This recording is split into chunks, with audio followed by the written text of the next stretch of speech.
Which dice? This one. 11 plus 5, that's a 16.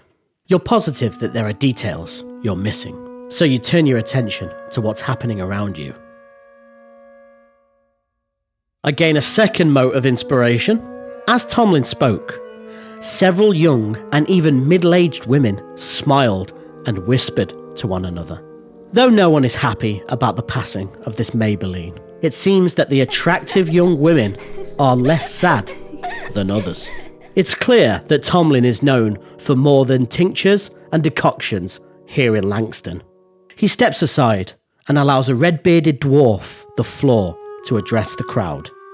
The dwarf is dressed in hide and homespun cloth, while his hair and beard seem struggling to break free from the leather cords he uses to style them. He's clean now, but something in this dwarf's demeanour suggests that this is his vision of dressing up.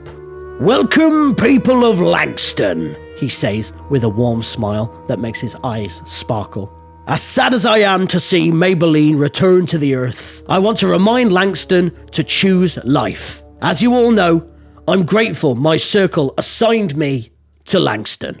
There's a murmur of assent in the crowd and a few raised glasses. "And you have all made it so easy for me.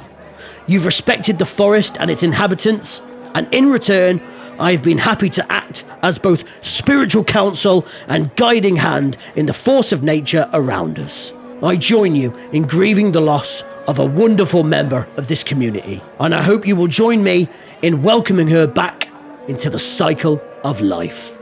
He mutters a spell as his hand begins to radiate in a faint green glow, but he's interrupted by a sneezing fit.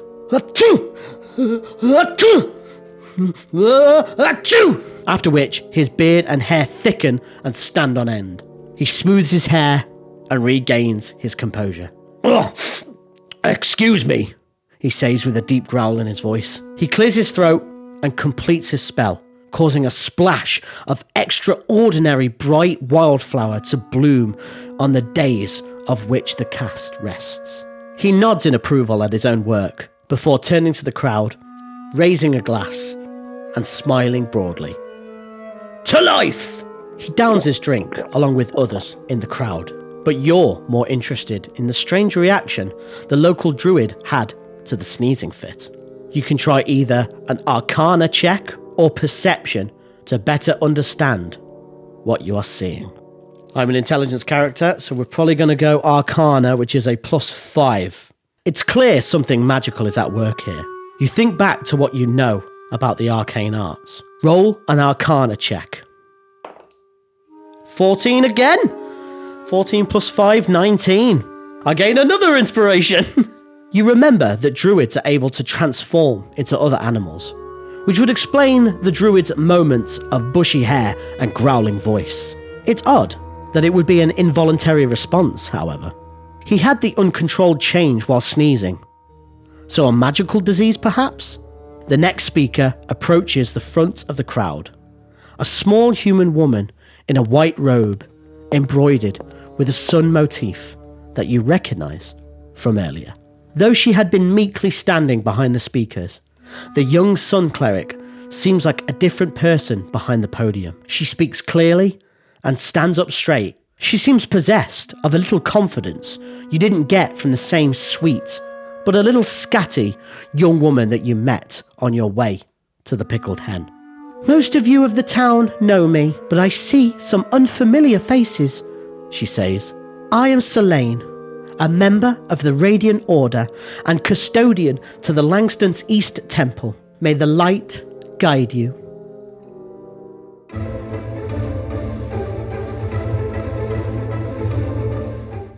Several people reflexively respond with, "And you."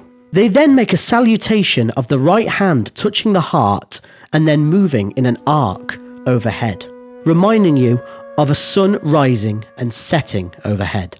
Given the cleric's youth, it's obvious that her order has a long history with the town. "Though we are in a dark shadow cast by this loss," she continues, "the sun will shine forever on Maybelline, as her presence was a bright shining light to all of us. I did not know Maybelline in life, but it is clear that she touched the lives of everyone in this room. She looks directly at Tomlin and smiles kindly. And my heart goes out to you especially, Tomlin. Know that my door is always open to you.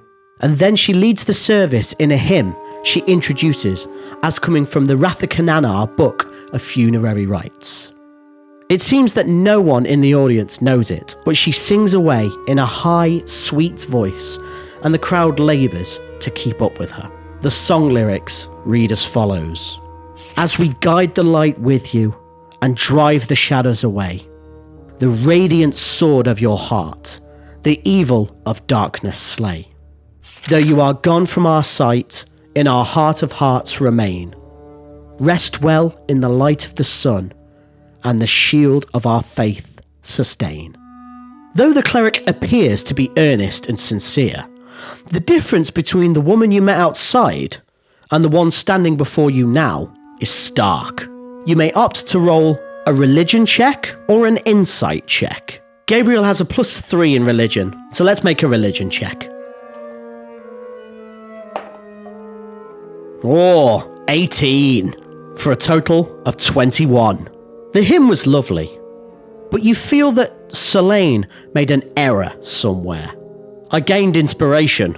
The Rathkanana Book of Funerary Rites is a standard text taught in many religions as a manual outlining the burial rituals of common people. However, it does not include any prayers or hymns, but instead describes the process.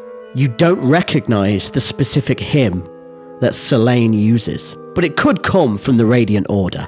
This sun-worshipping sect is small and keeps its knowledge to itself.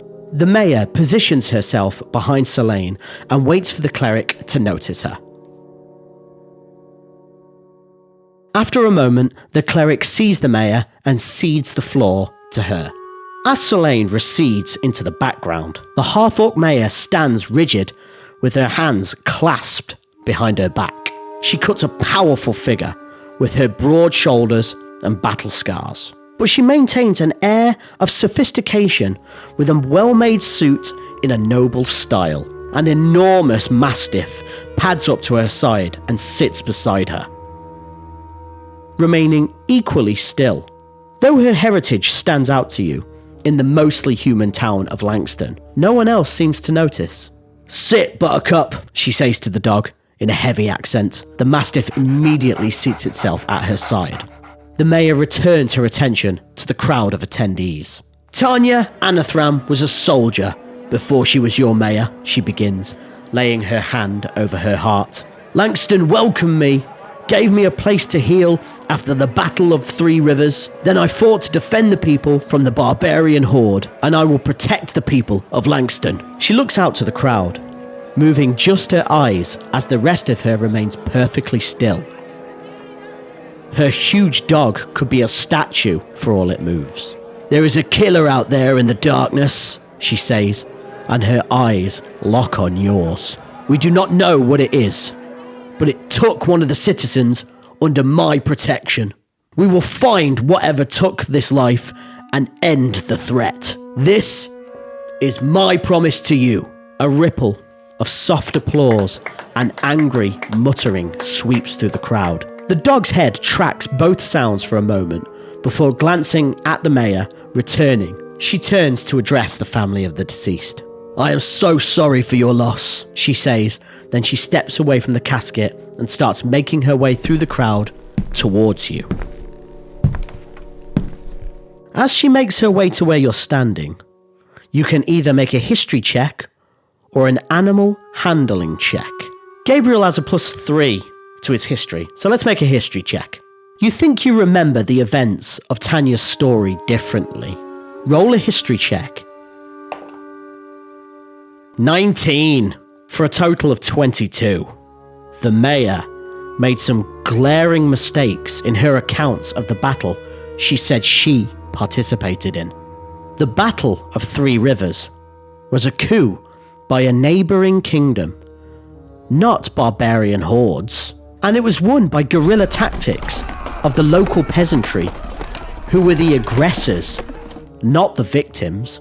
But it's unclear if she's lying or just wrong. So this probably isn't the best conversation starter. "You're an adventurer, yes?" she says to you. Yeah, I suppose so." "Then I suppose you'll do. For now." Between her rumbling Orcish accent and her deadpan delivery, it's impossible to tell what she's actually thinking about you. But she does make a sweeping gesture towards the bar and then start off. This stern woman is obviously not one for pleasantries.